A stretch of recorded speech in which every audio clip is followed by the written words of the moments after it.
Hooray for Hollywood! Hello there, Stan the Movie Man with your WIMZ.com movie review. This week your votes at WIMZ.com sent me to see The Equalizer, which stars Denzel Washington, Martin Sokas, Chloe Grace Moretz, and more. It is the story of an average man named Robert McCall.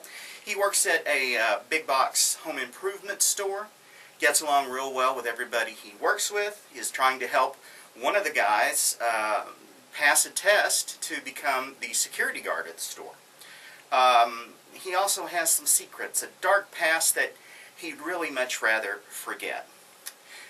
He has trouble sleeping, so he goes to a local diner to have a cup of tea and read a book. There he meets a prostitute named Terry, played by Chloe Grace Moretz, and they sort of develop a platonic relationship, sort of paternal for him.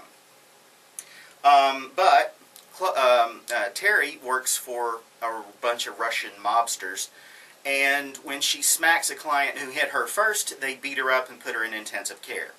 That does not sit well with Robert, and he goes and visits the mobsters, killing 5 of them by himself.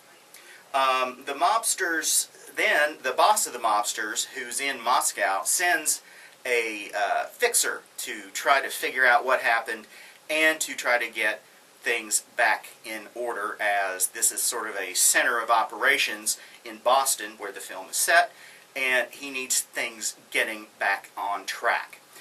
He sends Teddy, a guy named Teddy, played by Martin Sokas. Teddy is a sociopath who is very calm, cool, and collected, very reserved, and very elegant, unless he's beating somebody to death, and then he turns into an animal. He is trying to find out who killed his guys, and when he checks surveillance video and notices Robert, he is able to figure out that Robert is the guy who pulled off this job, and the film then follows Teddy and his crew as they try to take out Robert and what Robert does to protect himself.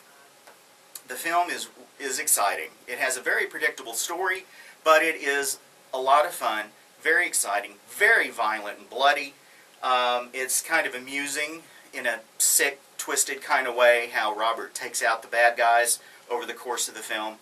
And I think what this is an effort to kick off a franchise like Taken or The Expendables, an action series that will appeal to older audiences with an older lead. Now, this film is very bloody, very violent. It's got a lot of foul language in it. And, of course, the bad guys are thoroughly detestable, and the good guys are the best. So, in that way, it's pretty average as far as movie plots go, but the way they pull it off is a lot of fun, and I enjoyed it. I'm giving it 5 guitars. Go to WIMZ.com to read my complete review, as well as to vote on the movie that I'll see next time. If you have any questions or comments, feel free to send them to me at StanTheMovieMan@att.net, and you can follow me on Twitter at MovieManStan. Till next time, toodles!